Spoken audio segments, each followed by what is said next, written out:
तो सीरीज की शुरुआत होती है ऊटी के नीलगिरी वैली स्कूल से, जहां पर हम देख पाते हैं एक प्रोफेसर चंद्र प्रकाश को, जो कि स्कूल के डीन के घर पर जा रहे होते हैं, जिनका आज आखिरी दिन होता है क्योंकि वहां पर कुछ कंस्ट्रक्शन वगैरह का काम चल रहा था, यानी कि एक नई बिल्डिंग बन रही थी इस स्कूल की। अब चंद्र प्रकाश डीन व्यास के घर जाकर देखते हैं तो वहाँ पर उनके घर के बाहर धूल मिट्टी पड़ी हुई थी और उनके फुटप्रिंट्स जो होते हैं वो पास के ही जंगल से घर के अंदर आ रहे होते हैं, जहाँ पर थोड़ी आगे जाकर वो ये देखते हैं तो वहाँ पर डीन की टॉर्च पड़ी हुई थी। खैर वो वापस से डीन के यहाँ पर आकर देखते हैं तो उनको वहाँ पर कुछ ऐसा खौफनाक दिखाई देता है जिससे कि वो बहुत ही ज्यादा घबरा जाते हैं और परेशान होते होते सीधा क्लास में पहुँचते हैं, जहाँ पर वो सबको बताते हैं कि डीन व्यास के साथ में कुछ हो गया है। खैर अब कहानी 3 महीने आगे जाती है, जहाँ पर हम देखते हैं वेदांत मलिक नाम के एक स्टूडेंट को, जिसका हाल ही में इस स्कूल के अंदर एडमिशन हुआ है और वो यहीं के हॉस्टल में रहता है। अब उसे कुछ बच्चे पकड़कर कहीं पर ले जाते हैं और उसे बहुत बुली करके लॉकर में बंद करके वहाँ से भाग जाते हैं और जाते हुए वो उसको ये भी कहते हैं कि स्कूल के अंदर डीन व्यास का भूत घूम रहा है, यानी कि डीन व्यास मारे जा चुके हैं। तो वेदांत उनसे बचकर रहे और उनकी आंखों में ना देखे।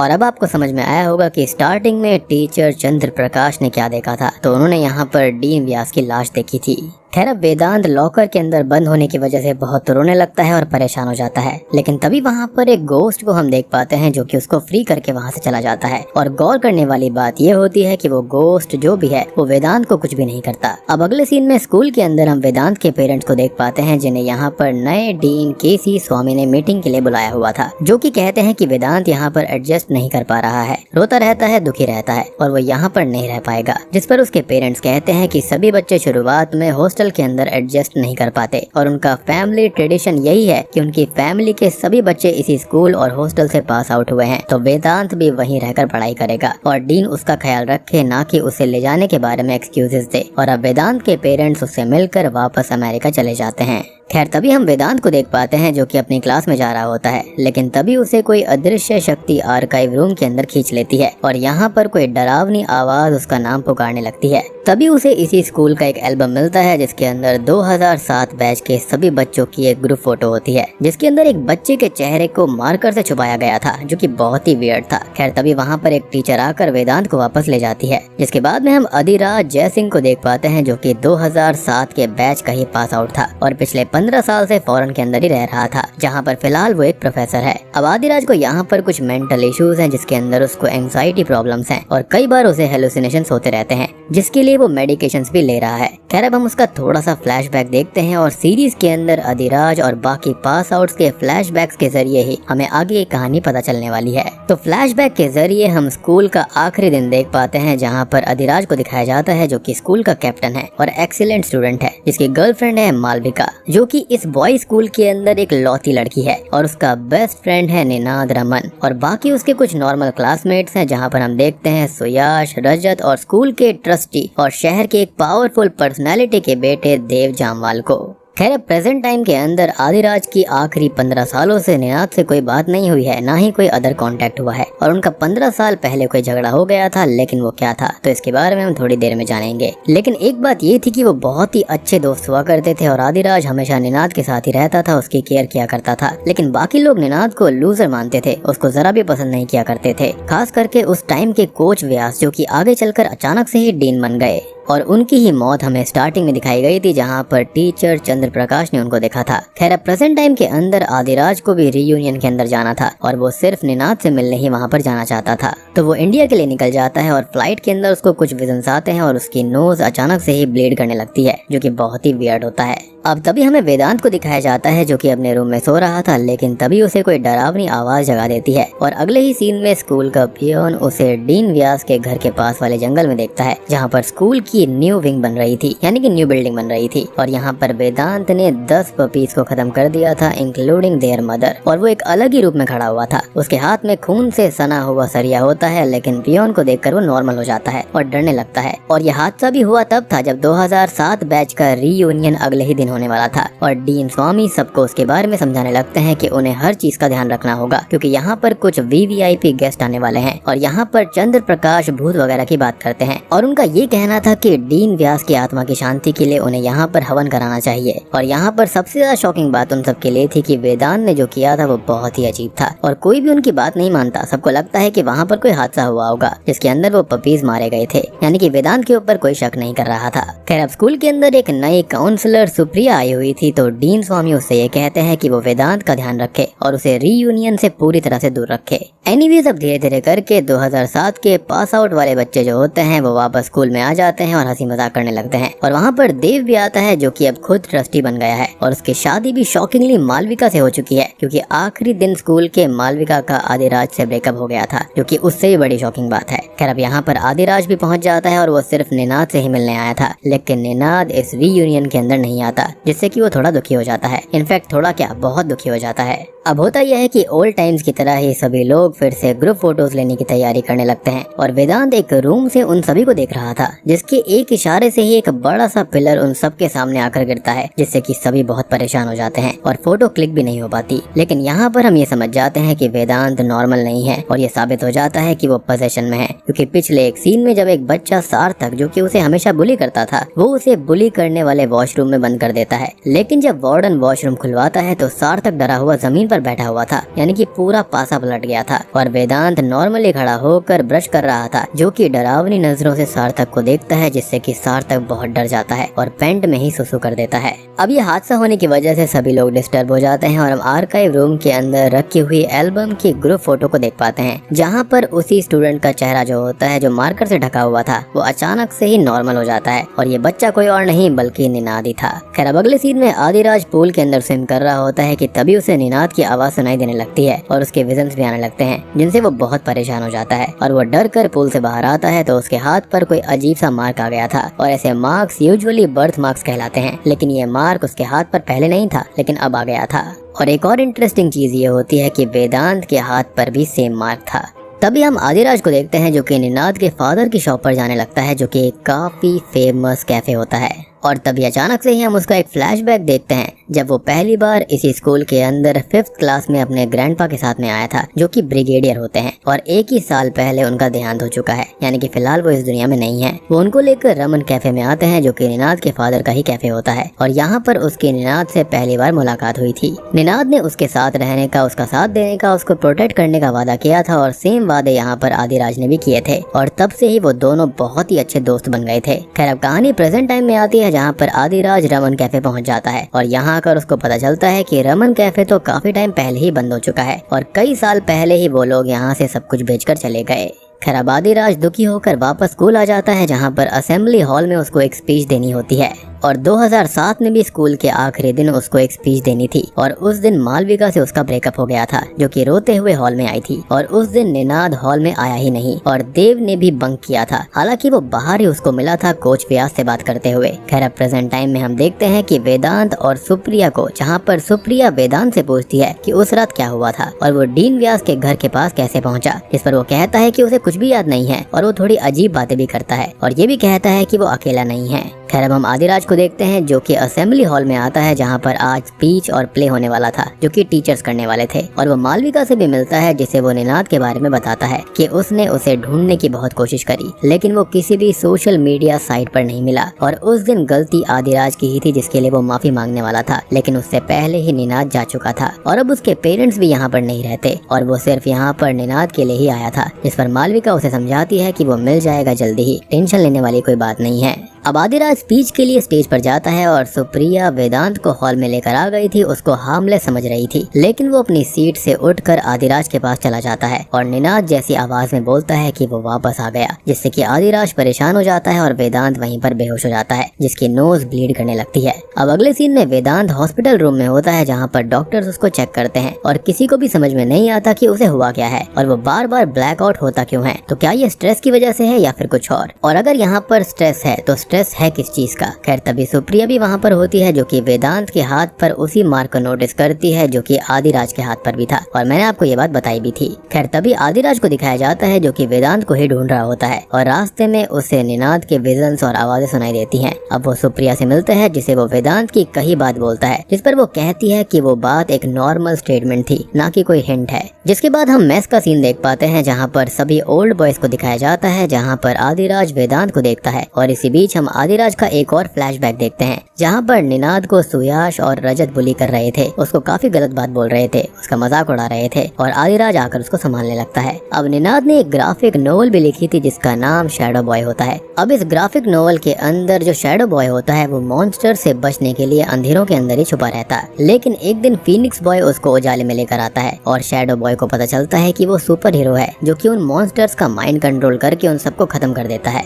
आदिराज अब निनाद को संभालता है और उससे फाइट बैक करने के लिए कहता है। आदिराज यहाँ पर काफी परेशान था क्योंकि वो फॉरेन जाने वाला था, जिस पर निनाद उसको मोटिवेट करता है कि वो वहाँ पर जाए क्योंकि ये उसका और निनाद का भी सपना है और यहाँ पर वो सब कुछ संभाल लेगा। इनफैक्ट आदिराज यहाँ पर उसको ये भी कहता है कि निनाद को भी फॉरेन आना होगा। अब प्रेजेंट टाइम में आदिराज वेदांत को देखता है और उससे बात करने चाहता है, और वो सुप्रिया से भी कुछ बात करता है कि बच्चे आजकल अक्सर बुलिंग से परेशान रहते हैं। वो वेदांत से बात करता है और उसे निनाद की शैडो बॉय वाली कहानी सुनाता है और उसको हिम्मत देता है, और बात करते करते उसे निनाद की याद आ जाती है। अब अगले सीन में सभी लोग सोने चले जाते हैं और आदिराज की एक नाइटमेयर से नींद खुलती है, और उसे ये नाइटमेयर्स उसकी पेरेंट्स की डेथ के लिए आते रहते थे जो कि उसकी 10 साल की उम्र में ही एक एक्सीडेंट के अंदर खत्म हो गए थे। अब वो उठता है तो सामने उसे शैडो बॉय वाली नोवेल दिखती है, और वो बहुत ही शॉक्ड हो जाता है क्योंकि ये किताब निनाद की होती है, जिससे कि वो बहुत ही ज्यादा डिस्टर्ब हो गया था। मतलब कि यहाँ पर आदिराज खाली अपनी गर्लफ्रेंड और बेस्ट फ्रेंड से दूर होने के लिए दुखी नहीं था, बल्कि उसके पेरेंट्स भी बचपन में मारे गए थे जिसका ट्रॉमा उसे आज तक था, और इसके ही नाइटमेयर्स उसको अक्सर आते रहते थे। और इस पूरी सीरीज के अंदर वो अपने साइकियाट्रिस्ट और डॉक्टर से भी बात करता रहता है, लेकिन इसका कोई खास फायदा उस पर नहीं होता। तभी हमें सुयाश को दिखाया जाता है जिसका ऑलरेडी मूड ऑफ था क्योंकि उसकी गर्लफ्रेंड नैन्सी से उसका झगड़ा हो गया था जो कि यहाँ से चली गई थी। असल में सुयाश यहाँ पर एक बहुत ही फेमस टीवी एक्टर होता है। खैर तभी एक ओल्ड बॉय से उसका झगड़ा भी हो गया था जिसे वो बचपन में बुली किया करता था, और फिलहाल उसने सुयाश का मजाक बना दिया था। मतलब कि यहाँ पर ये सभी लोग अपने बचपन की बातें भूल नहीं पाए थे। खैर वो अपने रूम के अंदर परेशान लेटा हुआ था, लेकिन तभी कोई अदृश्य शक्ति उस पर अटैक करती है और वो वहाँ से बेड से अचानक ही गायब हो जाता है। खैर दूसरी ओर हम वेदांत को हॉस्पिटल रूम में वापस आता हुआ देख पाते हैं जो कि कहीं पर गया हुआ था। मीन्स की सुयाश के साथ जो कुछ भी हुआ उसके अंदर कहीं ना कहीं वेदांत का ही हाथ था। खैर अब अगली सुबह आदिराज उसी ग्राफिक नोवेल को सबको दिखाता है और पूछता है कि ये गंदा मजाक किसने किया है, जिस पर सभी लोग कहते हैं कि उनमें से किसी ने भी ये नहीं किया। और यहाँ पर जब रजत उस बुक को टच करता है तो उसको बहुत जोर का झटका लगता है, और जिस हाथ से उसने उस नोवेल को टच किया था वो धीरे धीरे डैमेज होने लगता है।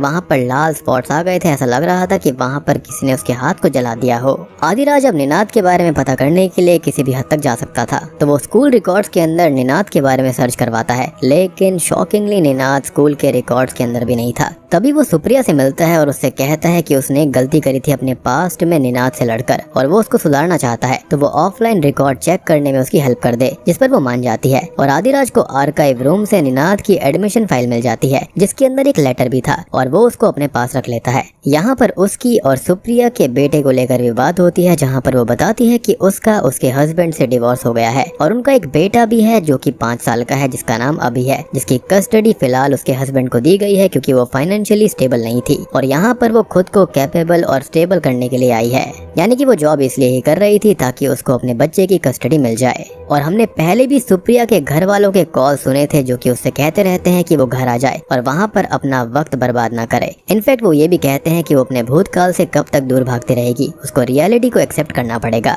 अब अगले कुछ पलों के अंदर हम मालविका को देख पाते हैं जिसको कोई अदृश्य शक्ति हॉन्ट करके मारने लगती है और उसके दुपट्टे से ही उसका गला दबाने लगती है, लेकिन समहाउ वो खुद को बचा लेती है और उसको ये अपना एक वहम लगता है। खैर तभी वो आदिराज से जा टकराती है जो कि उसको कहता है कि शायद से उसके साथ में किसी ने प्रैंक किया होगा। तभी वो मालविका को बोलता है कि स्कूल के आखिरी दिन निनाद अपने ग्रैंडफादर के पास में गया था जो कि बहुत ही बीमार थे, और ऐसा उस लेटर में उसने लिखा है, और राइटिंग निनाद की ही है, और वो एक बस में चढ़ा था और उसको भेजने की जिम्मेदारी कोच व्यास ने ली थी, लेकिन निनाद गया तो उसने किसी को बताया क्यों नहीं। तो मालविका बोलती है कि उस दिन दोनों का झगड़ा हुआ था, इसलिए शायद उसने कुछ नहीं बोला होगा। और वो बातों ही बातों में ये भी कहती है कि आदिराज के लिए हमेशा निनाद ही मैटर किया करता था और यही रीजन है कि उन दोनों का रिश्ता खराब हो गया। इनफैक्ट उसका तो ये तक कहना था कि निनाद और उसके बीच में मालविका थर्ड पर्सन थी, ना कि निनाद। और ये सब सुनकर आदिराज बहुत ही ज्यादा दुखी हो जाता है। अब आदिराज यहाँ पर कोटागिरी जाता है जहाँ पर निनाद उस दिन गया था लेटर के हिसाब से, और यहाँ पर वो उसके पेरेंट्स से मिलता है जो कि उसको बताते हैं कि निनाद पिछले 15 साल से घर ही नहीं आया, बल्कि वो तो गायब है। यानी कि यहाँ पर आदिराज की सारी उम्मीदें टूट गई थी। उसको लगा था कि शायद वहाँ पर निनाद मिल जाएगा, लेकिन यहाँ पर तो उसको बहुत ही शॉकिंग बात पता चलती है। वो बोलते हैं कि उन्होंने स्कूल वालों से पता किया तो उन्होंने वो लेटर दिखाया, लेकिन लेटर की बातें बिल्कुल मैच नहीं करती क्योंकि निनाद के ग्रैंडपा उस वक्त बीमारी नहीं थे।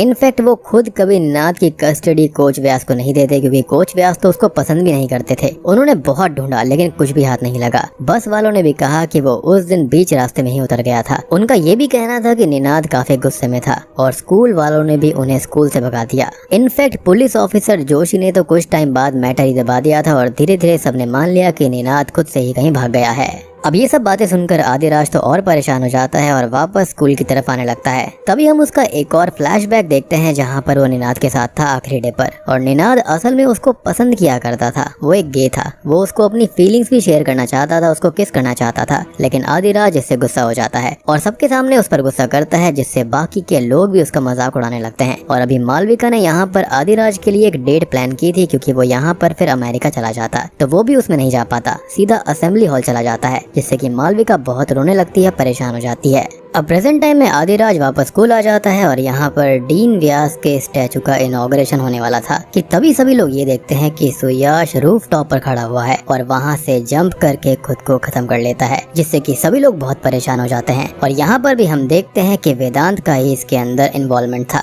खैर कुछ ही देर के बाद में सुयाश की बॉडी ऑटोप्सी के लिए जाने लगती है और आदिराज उसकी बॉडी के पास वो होमो वाले चिट्स को देखता है जो कि 15 साल पहले निनाद के ऊपर सुयाश ने फेंकी थी, जिससे वो बहुत ही ज्यादा डर जाता है क्योंकि यहाँ पर तो ये चीज कंफर्म होने लगती है कि शायद से इन सब चीजों में निनाद का ही हाथ था और ये सब होते हुए वेदांत भी देख रहा था। अब आदिराज स्कूल के अंदर जाता है जहाँ पर उसको वेदांत मिलता है जो कि उससे निनाद की वॉइस में बोलता है कि वो फाइट बैक कर रहा है। मींस असल में निनाद की स्पिरिट ने ही वेदांत को पजेस कर लिया था और यहाँ पर निनाद आदिराज को आदू कहकर बुलाया करता था। तभी हमें एक फ्लैशबैक दिखाया जाता है जिसके अंदर वेदांत अपने रूम में सो रहा था और तभी उसे वही गोस्टली वॉइस सुनाई देने लगती है। और ऐसा ही एक सीन हमने शुरुआत में देखा था, तो यहाँ पर ये उसका फुल वर्जन है। अब वो हॉस्टल से बाहर जाकर डीन व्यास के घर के पास उसी नई बन रही विंग तक पहुँच जाता है, यानी कि नई बिल्डिंग तक, जहाँ पर उसके सामने कुछ पपीज थे जिनको वो छूने वाला था, लेकिन उनकी माँ वेदांत के ऊपर अटैक करने लगती है। लेकिन तभी हम नोटिस करते हैं कि वेदांत के ऊपर अटैक करने वाले डॉग को निनाद का जो गोस्ट होता है वो उसको खत्म कर देता है, साथ ही साथ पपीज को भी खत्म कर दिया जाता है। और उसी वक्त वो वेदांत को पजेस कर लेता है, ये कहते हुए कि उन्हें सबको सबक सिखाना होगा।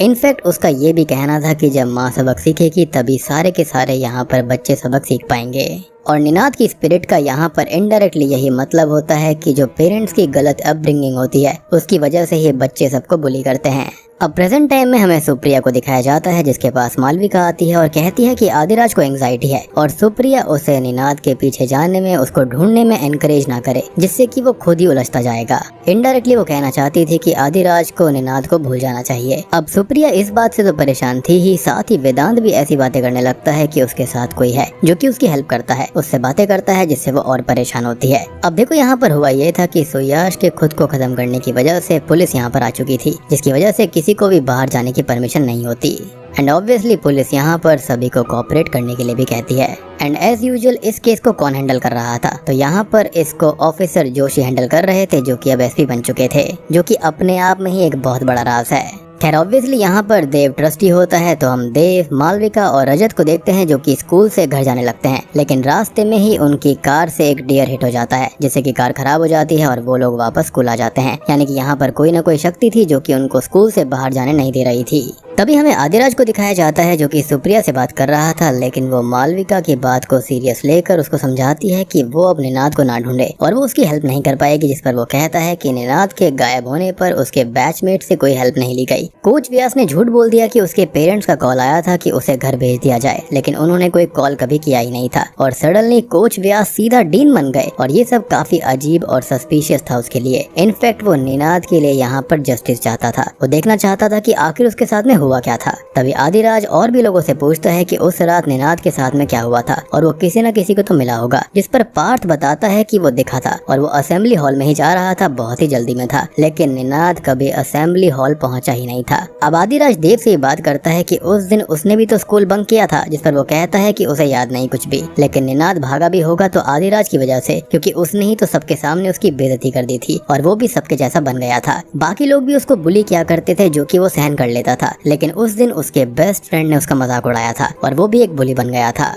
और ये सारी बातें सुनकर आदिराज बहुत दुखी हो जाता है। खैर तभी हम प्रोजेक्शन रूम के अंदर सभी बच्चों को देखते हैं और यहाँ पर वेदांत भी था, जो कि वहाँ से चला जाता है और अचानक से ही वहाँ पर आग लग जाती है। यहाँ पर सभी को मूवी दिखाई जा रही थी ताकि बच्चे शांत हो जाएं, लेकिन अचानक से ही वहाँ आग लग जाती है। अब उसी वक्त हम रजत को देखते हैं, जो कि अपने रूम में था और अब उसका हाथ बहुत ही ज्यादा खतरनाक हो जाता है। उसके अंदर कुछ चलने लगता है और अचानक से ही वो खुद को ही चोक करने लगता है। जैसा यहाँ पर रजत के साथ में हो रहा था, वैसा वैसा हम देखते हैं कि वेदांत के साथ भी हो रहा था, यानी कि उसकी बॉडी में हलचल हो रही थी। लेकिन जैसे ही वेदांत शांत होता है, यहाँ पर रजत का हाथ भी शांत हो जाता है। जिसके बाद में हम सुप्रिया को देखते हैं, जो कि अपने रूम में थी और उसके पास हम निनाद की स्पिरिट को भी देख पाते हैं। वेदांत भी अब तक मिल चुका था और अब सुप्रिया और ज्यादा परेशान रहने लगी थी, जिसको सार्थक बताता भी है कि वेदांत के साथ कोई और रहता है और उस दिन वॉशरूम में उसने असल में वेदांत के अंदर निनाद की स्पिरिट को ही देखा था, यानी कि the boy who lives inside Vedant. अब आदिराज तो यहाँ पर सच का पता लगाने में जुटा हुआ था और वहीं सुप्रिया भी थोड़ा बहुत सच का पता लगाने में जुटी हुई थी। वो स्टाफ रूम में चंद्र प्रकाश को बात करते हुए सुनती है, जो कहते हैं कि जब से न्यू विंग का काम शुरू हुआ है तब से ही ये सब हो रहा है और डीन व्यास भी तभी मारे गए थे।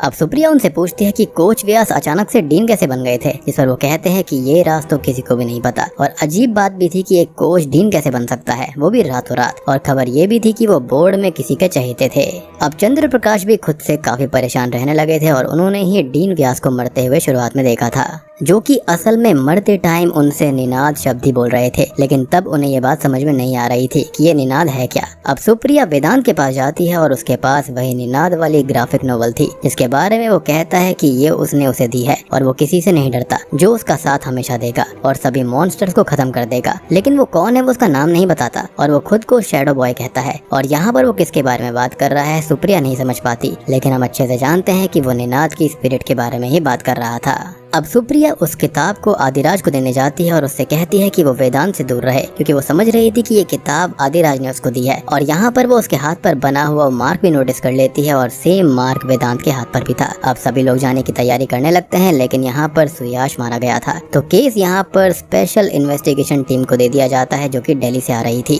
और यहाँ पर ऑफिसर बेदी आकर उन सबको यहीं पर रुकने का बोलते हैं और जोशी जो होता है वो यहाँ पर केस को खत्म करने की कोशिश करता है, लेकिन बेदी यहाँ पर एक ऑनेस्ट और काफी सख्त पुलिस ऑफिसर होता है, तो वो उसकी बात नहीं मानता। इनफैक्ट वो तो इनडायरेक्टली ये भी बोलता है कि उस जैसा आदमी यहाँ पर एसपी कैसे बन गया, ये खुद में एक बहुत बड़ा राज है। खैर अब आदिराज को दिखाया जाता है वो निनाद की एडमिशन फाइल्स को चेक कर रहा था और अब चंद्र प्रकाश उस पर नजर रखने लगते हैं। तभी हम वेदांत को देखते हैं, जो कि सार्थक को हॉन्ट करता है और अब सुप्रिया वेदांत को अपने घर पर ले जाती है, जहाँ पर उसे अपने बच्चे के विजन्स आते हैं, जो कि पानी में डूबा हुआ था और इससे वो बहुत परेशान हो जाती है, लेकिन रियल में वहाँ पर कुछ नहीं था। तभी वहाँ पर आदिराज आता है, जो कि सुप्रिया से कहता है कि जो चिट्स उसने देखी थी वो सच में सुयाश की बॉडी के पास थी, क्योंकि वही चिट्स पुलिस ने एज एन एविडेंस रखी हुई हैं। मींस वो गलत नहीं सोच रहा था, ना ही वो पागल है, लेकिन सुप्रिया अभी उसे वहाँ से वापस स्कूल भेज देती है और वो उसको समझाता भी है कि उसका अकेले वेदांत के साथ रहना सेफ नहीं है, जिस पर वो कहती है कि वो अपने बच्चे के साथ एक बार गलती कर चुकी है और वेदांत को वो अकेला नहीं छोड़ पाएगी और ना ही वो अपनी गलती को वापस दोहराएगी और जो पास्ट में उसने गलतियाँ करी हैं उसका पश्चाताप वो ऐसे ही करेगी। आदिराज वापस स्कूल आ जाता है और इसी बीच वो पुराने पियोन देवी प्रसाद से मिलता है, जो कि अचानक से ही केटरिंग का काम करने लगा था और आदिराज उससे उस दिन के बारे में पूछता है कि टिकट लेने तो वही गया था ना, जिस पर वो कहता है कि वो नहीं गया था और निनाद को छोड़ने भी डीन व्यास ही गए थे। लेकिन हम देवी प्रसाद के एक्सप्रेशन से ये समझ पाते हैं कि कुछ न कुछ गड़बड़ जरूर है। दूसरी तरफ रजत अपने हाथ से काफी परेशान था और वो बातों ही बातों में कह देता है कि आखिरी दिन उसने सुयाश और देव ने निनाद को बुली किया था। तभी आदिराज यहाँ पर देव को कन्फ्रंट करता है और तभी हम फ्लैशबैक देखते हैं कि निनाद ने वो लेटर लिखा था, लेकिन आदिराज की स्पीच पढ़कर उसका गुस्सा शांत हो गया और वो उससे मिलने असेंबली हॉल में ही आ रहा था, लेकिन रास्ते में देव ने उसको पकड़ लिया था और मालविका को इम्प्रेस करने के लिए रजत और सुयाश के साथ मिलकर उसने उसको बहुत मारा। इवन देव ने तो उसका सर ग्लास तक में दे मारा था, जिससे कि वो वहीं पर बेहोश हो गया था। लेकिन देव यहाँ पर इतना बुरा इंसान होता है कि वो आदिराज को ही हर चीज का दोषी बताकर वहाँ से चला जाता है और अपने रूम में आदिराज परेशान बैठा रहता है, जिसको सुप्रिया का कॉल आता है कि वेदांत अचानक से गायब है और अब वो उसको ढूंढने निकल जाता है और डीन व्यास के घर के पास बन रही उसी विंग तक पहुँच जाता है, जहाँ पर शॉकिंगली उसको वहाँ पर छत पर खड़ा हुआ रजत दिखाई देता है जो कि किसी से माफी मांग रहा था। और अब अचानक से ही पूरी बिल्डिंग टूट जाती है जिससे रजत मारा जाता है और यहाँ पर आदिराज बेहोश हो जाता है। और एक और काफी फनी और इंटरेस्टिंग चीज ये होती है कि जो सुयाश की गर्लफ्रेंड नैन्सी होती है वो कहीं पर मारी नहीं गई थी या फिर कहीं गई नहीं थी, बल्कि वो तो पहाड़ों में मेडिटेशन करने के लिए चली गई थी जहाँ पर सिग्नल वगैरह नहीं आया करते थे। लेकिन जब सिग्नल्स आते हैं तो उसकी लोकेशन ट्रेस हो जाती है एंड ऑब्वियस बात है कि यहाँ पर निनाद का उससे कोई लेना देना नहीं था तो वो उसको क्यों ही मारता। और इस सीन पे सस्पेंस ऐसा बनाया गया था जैसे कि उसको कुछ हो गया है या फिर उसकी बॉडी बुरी हालत में मिली है, लेकिन ऐसा कुछ भी नहीं होता। खैर अब हम चंद्र प्रकाश जी को देख पाते हैं जिनके पास निनाद की फाइल थी और वो समझ जाते हैं कि उस दिन मरते हुए डीन व्यास ने निनाद यानी कि एक स्टूडेंट का नाम लिया था, ना कि वो कोई कोड वर्ड था। अब अगले सीन में रजत की मौत के बाद साइट को दिखाया जाता है जहाँ पर इन्वेस्टिगेशन चल रही थी और वहाँ पर शॉकिंग बात ये होती है कि एक और दबी हुई बॉडी मिल जाती है जो कि किसी बच्चे की थी, जिसे देखकर आदिराज को यकीन हो जाता है कि ये बॉडी किसी और की नहीं बल्कि उसके बेस्ट फ्रेंड निनाद की ही है और वो पूरी तरह से टूट जाता है। यानी कि डीएनए रिपोर्ट और बाकी सारी चीजों से हटकर वो समझ गया था कि ये निनाद ही है। अब तभी वो सुप्रिया से बात करने जाता है जो कि वेदांत को सिटी स्पेशलिस्ट के पास में ले जा रही थी और वो उसको समझाने की कोशिश करता है कि वेदांत के अंदर असल में निनाद की स्पिरिट है जो कि वेदांत को प्रोटेक्ट कर रही है। वो चीजें जानता है, करता है और जो बर्थ मार्क आदिराज के हाथ पर आया है वो निनाद का ही था और वो वेदांत के हाथ पर भी है और उसने निनाद को छोड़कर गलती कर दी थी, लेकिन वो वेदांत को बचाएगा। लेकिन सुप्रिया उसकी बात नहीं मानती और वेदांत को लेकर वहाँ से निकल जाती है। अब कार में वो सुप्रिया से कहता है कि निनाद ने उसे बताया है कि सुप्रिया ने अपने बेटे के साथ जो किया वो बहुत गलत था और क्या वो उसके साथ में भी सेम चीज करेगी, जिसको सुनकर वो दंग रह जाती है। ऐसी ये चीज उसको कैसे पता चल सकती है। और यहाँ पर एक बहुत ही गहरा राज दफन किया है सुप्रिया ने जिसको सुनकर आपके होश उड़ जाएंगे। खैर अब वो हॉस्पिटल पहुंच जाती है और वेदांत का ट्रीटमेंट शुरू हो जाता है। तभी हम सुप्रिया का एक फ्लैशबैक देखते हैं जिसके अंदर जब उसने अपने बेटे को जन्म दिया था तब वो पोस्टमार्टम डिप्रेशन में रहने लगी थी, पागल सी हो गई थी और उसका हस्बैंड उसे किसी कंसल्टेंट के पास जाने को भी कहता है लेकिन वो नहीं जाती। और एक दिन उसने अपने ही बच्चे को गलती से पानी में डुबाकर खत्म कर दिया था क्योंकि उसको उसकी वॉइस बहुत इरिटेटिंग लगती थी, उसका रोना पसंद नहीं आता था और यही एग्जैक्ट सीन उसने पहले भी देखा था। खैर अब जब सुप्रिया का हस्बैंड अपने बच्चे की ऐसी हालत देखता है तो वो खुद को कोसने लगता है कि उसने अपने बच्चे को क्यों नहीं बचाया और उसने क्यों अपनी बीवी को उससे दूर नहीं रखा, जिसके डिप्रेशन में वो खुद को ही खत्म कर लेता है। और आज तक भी सुप्रिया को उसका ट्रॉमा और गिल्ट है और यही रीजन है कि उसकी फैमिली बार बार बोल रही थी कि उसे अपने भूतकाल से बाहर आ जाना चाहिए। और आपको ये भी समझ में आ गया होगा कि उसने सारी बातें झूठ बोली थी कि उसका बच्चा 5 साल का है और उसका डिवोर्स हो चुका है। वो तो यहाँ पर खाली इसलिए आई थी ताकि वो खुद को रिडीम कर पाए, खुद की गलतियों को सुधार पाए और वो काउंसलर भी इसलिए बनी है ताकि वो किसी और को बचा पाएगी। अब तभी हम आदिराज को देखते हैं जिससे चंद्र प्रकाश जी मिलने आते हैं और वो दोनों निनाद के बारे में बात करने लगते हैं कि वो कभी बस में चढ़ा ही नहीं, यहाँ से निकला ही नहीं और डीन व्यास विंग के बनने के खिलाफ थे और वो एक दिन पहले जंगल में निनाद की बॉडी को ही अपनी जगह से हटाने गए थे क्योंकि बॉडी वहीं पर थी। इनफैक्ट उनको सब कुछ पता था कि उसकी बॉडी वहीं पर दफनाई गई है और असल में उन्होंने 15 साल से सोई एक रिवेंजफुल एंग्री स्पिरिट निनाद को जगा दिया था। खैर अब 2007 में जहाँ पर टिकट बुकिंग हुआ करती थी स्कूल के लिए तो वहाँ पर आदिराज जाता है और उसके बारे में पता करता है और वहाँ पर वो चोरी छुप के गया था। तो वहाँ पर जाकर उसको पता चलता है कि इतने साल पहले टिकट लेने असल में देवी प्रसाद आया था, यानी कि वहाँ का पियोन, जो कि फिलहाल एक केटरर बन गया था। और ये सुनकर आदिराज बहुत ही शॉक्ड हो जाता है क्योंकि असल में उसने आदिराज से झूठ बोला।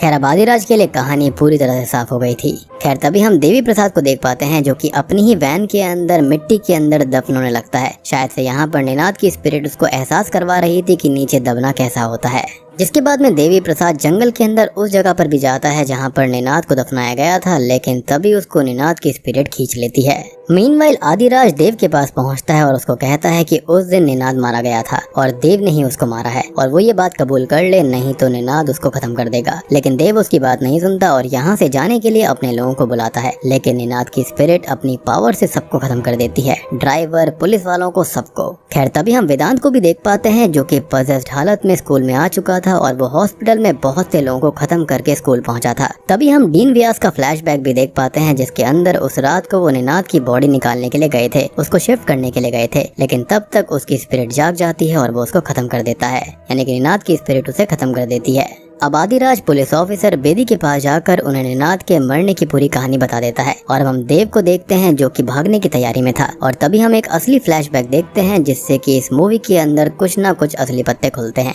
तो फ्लैशबैक में हम देखते हैं कि देव ने तब निनाद को मारा था, वो मारा गया और बाद में देव ने कोच व्यास की मदद ली जिसने देवी प्रसाद से निनाद की बॉडी को जंगल में ही बैरी करवा दिया और इस तरह अंत हुआ निनाद का जिसका वो बदला ले रहा है। तभी प्रेजेंट टाइम में देव भागने की कोशिश करता है लेकिन फाइनली निनाद की स्पिरिट उसे बुरी तरह से खत्म कर देती है और मालविका यहाँ पर रोने लगती है और हमको लगता है कि उसका बदला पूरा हो गया है तो वो वहाँ से चला जाता है और सब कुछ ठीक हो जाता है और ऐसा हमको लगता है। खैर अब अगले सीन में हम ऑफिसर बेदी को देख पाते हैं जो कि आदिराज को निनाद की बिलोंगिंग्स देते हैं जिसके अंदर एक बैच भी था और ये बैच किसी और का नहीं बल्कि यहाँ पर ये आदिराज ने दिया था मालविका को एंड ऑब्वियसली ये निनाद को तो था ही नहीं। तभी वो एक बात बोलते हैं कि आखिरी नाइट डरा हुआ देवी प्रसाद भी वहाँ पर आया था, यानी कि वो मरा नहीं था, जिसने कि अपना गुनाह कबूल कर लिया है। उसने बताया कि उसने खाली फील्ड से निनाद की बॉडी को उठाकर बैरी कर दिया था लेकिन यहाँ पर उसने उसको मारा नहीं। और सबसे शॉकिंग बात ये थी कि निनाद तो आर्काइव रूम में मारा गया था और यहाँ पर एक और अजीब चीज ये थी कि निनाद का जो स्कल होता है और उसकी गर्दन होती है वो टूटी हुई थी लेकिन ग्लास पर सड़ लगने से वो कैसे टूट सकती है। और तभी यहाँ पर आदिराज सारी चीजें समझ जाता है और जाकर मालविका को कन्फ्रंट करता है। और दोस्तों अभी यहाँ पर खुलते हैं इस सीरीज के असली पत्ते। असल में उस शाम हुआ ये था कि निनाद देव के वार से बच गया था और वो मालविका के पास में जाता है जो कि उससे चिड़ी हुई थी कि आदिराज उसकी केयर करता है और गुस्से में वो उसे ब्रिज से धक्का दे देती है और वो सीधे नीचे फील्ड पर गिरता है जहाँ पर पत्थर थे और यही रीजन था कि उसकी स्कल टूट गई थी, उसकी नेक भी ब्रेक हो गई थी और तभी वो ऑन द स्पॉट मारा जाता है। मालविका इससे परेशान होकर देव से हेल्प मांगती है और देव कोच व्यास से जो कि देवी प्रसाद से बॉडी को बैरी करवा देते हैं। एंड ऑब्वियस सी बात है कि यहाँ पर आधा काम तो वैसे ही आसान हो गया था क्योंकि यहाँ पर उनको लेटर मिल गया था जो कि निनाद ने लिखा था और उनको अचानक से ही डीन बना दिया जाता है। ऑब्वियस सी बात है कि ट्रस्टी के बेटे का यहाँ पर उन्होंने काम कर दिया था। साथ ही साथ देवी प्रसाद को भी अच्छे खासे पैसे दिए गए थे जिससे उसने केटरिंग का काम शुरू कर दिया था और यही रीजन था कि आखिरी दिन पर उसको सारे बच्चे छेड़ रहे थे यानी कि सुयाश और रजत कि अब तो उसे कुछ भी करना नहीं पड़ेगा, यानी कि यहाँ पर ये सारे लोग ही मिले हुए थे। साथ ही साथ पुलिस ऑफिसर जोशी को भी अच्छे खासे पैसे देकर केस दबा दिया जाता है जिसके बाद में वो एसपी बन जाते हैं जिसका ऑब्वियस रीजन है कि यहाँ पर उन्होंने इतना अच्छा काम किया। अब निनाद की स्पिरिट मालविका को हॉन्ट करती है क्योंकि वो अभी नहीं गया था और वो उसको खत्म कर देती है जो कि मेरे ख्याल से इस मूवी का बहुत ही ब्रूटल किल था और मेरे ख्याल से मालविका डिजर्व भी यही करती है क्योंकि असली विलन तो वही थी। उसने ही यहाँ पर निनाद को मारा जेलेसी के चलते। उसको लगता था कि आदिराज उसकी प्रॉपर्टी है और उसके ऊपर सिर्फ उसका हक है, जबकि आदिराज यहाँ पर निनाद को ज्यादा इंपॉर्टेंस दिया करता था, वो उसको ज्यादा समझता था मालविका से। और सबसे बड़ी बात कि मालविका ने देव से शादी तो कर ली थी लेकिन वो आज भी आदिराज से ही प्यार करती थी और यहाँ पर रीयूनियन के अंदर वो उससे ही मिलने आई थी, उसके साथ इंटीमेट होने आई थी। लेकिन आदिराज यहाँ पर निनाद में ज्यादा इंटरेस्टेड था, उसके बारे में जानने में ज्यादा इंटरेस्टेड था क्योंकि वो उसका बेस्ट फ्रेंड था। और मतलब देख रहे हो कि यहाँ पर इन सबको ये बात पता थी कि निनाद के साथ में क्या हुआ है, स्पेशली मालविका को। आदिराज ने उसके सामने कितना बोला, वो रोया भी, लेकिन यहाँ पर उल्टा उसने उसको ही गलत साबित करने की कोशिश करी। खैर तभी आदिराज निनाद की स्पिरिट से माफी मांगता है और वेदांत को छोड़कर उसे आफ्टर लाइफ में जाने के लिए कहता है, जिस पर यहाँ पर निनाद कहता है कि आदू को ही उसे जाने देना होगा। जिसके बाद में फाइनली आदिराज उसको आजाद कर देता है और अपने बेस्ट फ्रेंड से अलविदा ले लेता है। जिसके बाद में निनाद आफ्टर लाइफ में चला जाता है और अब वेदांत भी ठीक हो चुका था जो कि अपने पेरेंट्स के साथ में चला जाता है। साथ ही साथ इन दोनों के हाथ के जो बर्थ मार्क होते हैं वो भी निकल जाते हैं, यानी कि यहाँ पर निनाद की स्पिरिट फाइनली चली गई थी। अब सीरीज के एंडिंग सीन में सुप्रिया से मिलकर आदिराज फ्लाइट लेने के लिए चला जाता है, लेकिन सुप्रिया जाती है एक मीडियम के पास क्योंकि उसको यकीन हो गया था कि स्पिरिट्स होती हैं और वो कहती है कि उसे उसके बेटे से बात करनी है और ये मीडियम वही है जो कि उसको हॉस्पिटल के अंदर मिली थी, यानी कि जब वो वेदांत को लेकर स्पेशलिस्ट के पास में गई थी। तभी वहाँ पर वो मीडियम एक स्पिरिट सेशन करती है लेकिन उसके बेटे की जगह कोई और ही स्पिरिट आ जाती है और अब वो सुप्रिया को पजस कर लेती है। तभी हम देखते हैं कि फ्लाइट के अंदर आदिराज के पास में सुप्रिया का फोन आता है जो कि उसे मदद मांगती है कि आदिराज मुझको बचाओ और